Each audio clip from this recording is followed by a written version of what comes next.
জয় নিতাই, জয় গৌর। পরমার্থের সন্ধান চ্যানেল থেকে সকল ভক্তদের শ্রীচরণে জানাই আমার শতকোটি প্রণাম। সর্বপ্রথমে শ্রীমা গুরুদেব, তার শ্রীচরণে শতকোটি প্রণাম জানাই। এখনকার আলোচ্য বিষয় হচ্ছে, আমি এই মৃত্যুময় সংসারে তিতাব জ্বালায় দগ্ধীভূত হয়ে সেটাকে অনুভব যখন করছি, এখন আমি এই জগৎ থেকে, মায়ার জগৎ থেকে আমি কি করে উদ্ধার পাব, সেই সম্বন্ধে একটু আলোচনা করেছি। আমি কেমন করে যাইব হরি ওই বিরজা নদীর ওই পার, আয়ু সূর্য মোর পশ্চিমে গিয়াছে, বেলা নাহি যে আর। আমি কেমন করে যাইব হরি বিরজা নদীর ওই পার। আমি কেমন করে যাইব হরি বিরজা নদীর ওই পার। বিরজা নদী পর্যন্ত মায়ার জগৎ, বিরজা নদীর ওপারে যেতে পারলে আর মায়া নেই এবং সেখানে কোনো তিতাব জ্বালা নেই। আয়ু সূর্য মোর পশ্চিমে গিয়াছে, বেলা নাহি যে আর। সকালবেলা যেমনি সূর্য উদয় হয় এবং পশ্চিম দিকে যখন সূর্য উদয় হয় অস্ত যায়, আমরা যদি দূরে কোথাও যাই, দূর দেশে আমার যেতে হয়, তখন আমরা বলি যে এত দূরে রাস্তা যাব, কিন্তু বেলা তো বেশি নেই, যেতে গেলে সকাল সকাল যেতে হতো। এখান থেকে বৈকুণ্ঠ ধাম হচ্ছে অতি সুদূর, সুদূরের পথ। আমরা স্বভাবত বলে থাকি যে এখন হরিভজন কেন করব, এখন হরিনাম কেন করব, এখন তুলসীর মালা গলায় দেব কেন, বৃদ্ধ বয়সে তুলসীর মালা গলায় দেব। দিদিমা, ঠাকুমা, দাদু, তাদের এখন কীর্তন শোনার সময়, আমাদের এখন কীর্তন শোনার সময় হয়নি। এই কথাটা হচ্ছে সম্পূর্ণরূপে ভুল। কারণ সব থেকে কঠিন কর্ম বা কঠিন কাজ হরিভজন, এবং সব থেকে সুদূরের পথ হচ্ছে সেই বৈকুণ্ঠ ধামে গমন করা। তো বেলা চলে গেলে অত দূরের রাস্তায় পাড়ি দেওয়া যাবে না। আমি তাকিয়ে দেখছি আয়ু সূর্যমোর পশ্চিমে গিয়াছে, বেলা নাহি যে আর। এখন আমার 60 বছর বয়স। কলিযুগের হিসাবে আয়ু সীমিত, তারপরে মৃত্যুর কোনো বয়স নেই। পদম দল জল জীবন টলমল, ভজ হো হরিপদ নীতিরে। মৃত্যু গর্ভে হতে পারে, মৃত্যু 5 বছরে হতে পারে, 2 বছরে হতে পারে, 20 বছরে হতে পারে, যৌবনকালে হতে পারে, কৈশোরকালে হতে পারে, বৃদ্ধকালে হতে পারে। মৃত্যু যখন তখন হতে পারে। সেই জন্যে আয়ু সূর্য মোর পশ্চিমে গিয়াছে, বেলা নাহি যে আর। এত দূরে রাস্তাতে আমি কি করে পৌঁছাবো, এটাই ভাবতে হবে। আমি ভুলিয়া তো মারে সংসারে আসিয়া, দেখিনু রঙিন স্বপন। আমরা ভগবানকে ভুলে এই মায়ারঞ্জিত সংসারে এসে আমরা রঙিন স্বপন দেখতে থাকি, এটা করব সেটা করব, এ আমার সে আমার, যেন এমন ভাব আমাদের মনে জাগরিত হয় যে অচিরকাল আমরা এই পৃথিবীতে থাকব, কোনো দিন যাব না, বা এই সংসার আমার ছেড়ে যেতে হবে না। এবং এই দেহ সমন্বিত সজ্জন এরাই আমার সব থেকে প্রিয়, বা এরাই আমার সব থেকে আপন, এরা ছাড়া আমার আর কেহ নাই, এদের ছাড়া বাঁচব না, এমন মনের মধ্যে পোষণ হয় মায়াবশীভূত জীব। ভুলিয়া তোমারে জগতে আসিয়া দেখিনু রঙিন স্বপন, আমার সুখের স্বপন দুঃখের কারণ না ভাবিলাম আগে,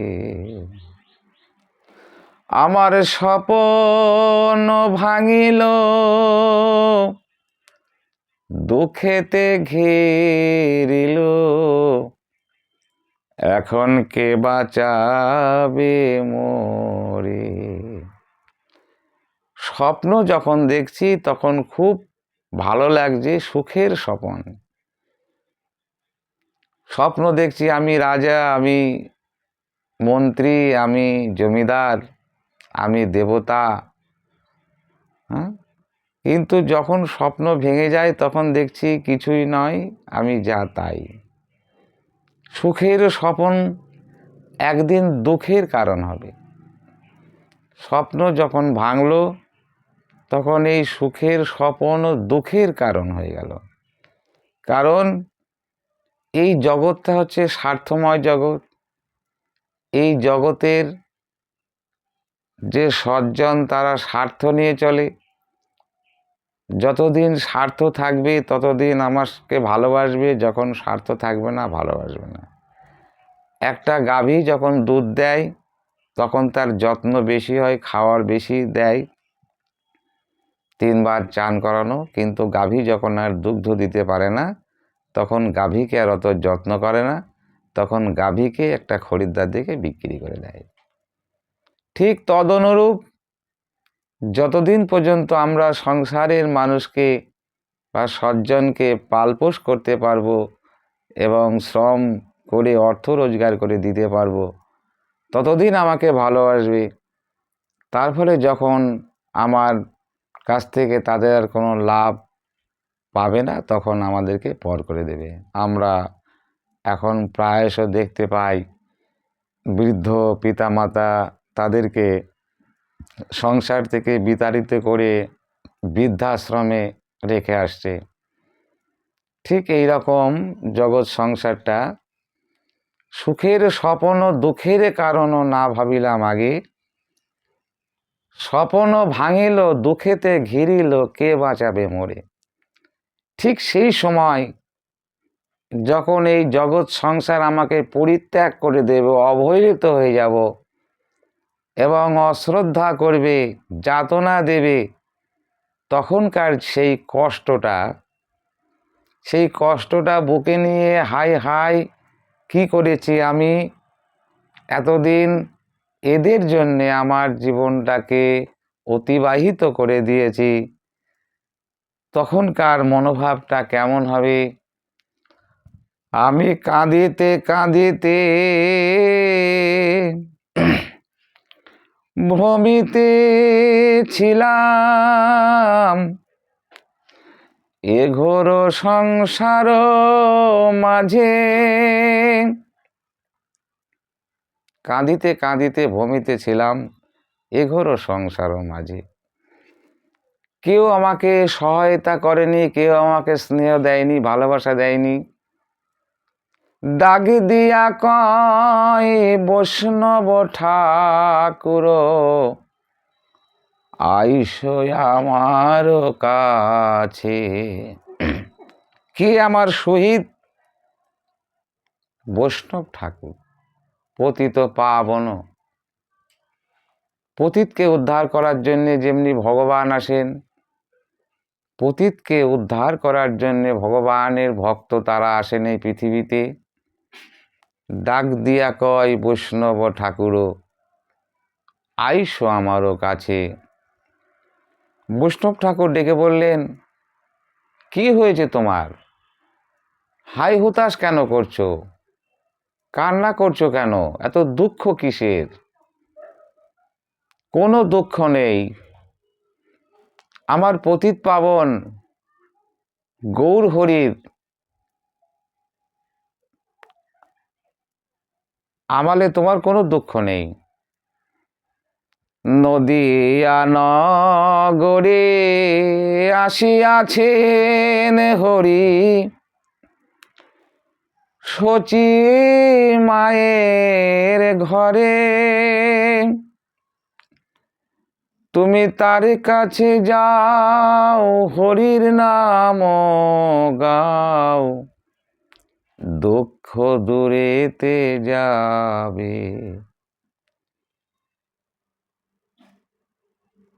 নদিয়া নগরে আসিয়াছে হরি, শচী মায়ের ঘরে। তুমি তার কাছে যাও, হরি নাম গাও, দুঃখ দূরেতে যাবে। আমরা সব ছেড়ে দিয়ে যদি শ্রীকৃষ্ণ চৈতন্য মহাপ্রভুর চরণে যদি শরণাগত হই এবং হরিনাম কীর্তন করি, তাহলে আমাদের সমস্ত দুঃখ দূরে যাবে। মদন গোপাল দাসে বলে, ওহে গৌর হরি, কৃপা করে দাও হে আমায় হরি নামের ঝুলি। তাই আমাদের সমস্ত দুঃখের অবসান ঘটবে, সমস্ত তিতাব জ্বালা দূরীভূত হবে এবং সমস্ত কষ্ট দূরে যাবে যদি আমরা সেই গৌর চরণে আত্মসমর্পণ করে তারই দেয়া যে হরিনাম মহামন্ত্র যদি আমরা কীর্তন করি, তাহলে আমাদের আর কোনো অভাব থাকবে না, দুঃখ থাকবে না। তাই আমরা সকলেই সেই মহাপ্রভুর চরণে শরণাগত হয়ে মহামন্ত্র হরিনাম কীর্তন করব, এই বলে আমি আমার হরিকথা বিশ্রাম দিচ্ছি।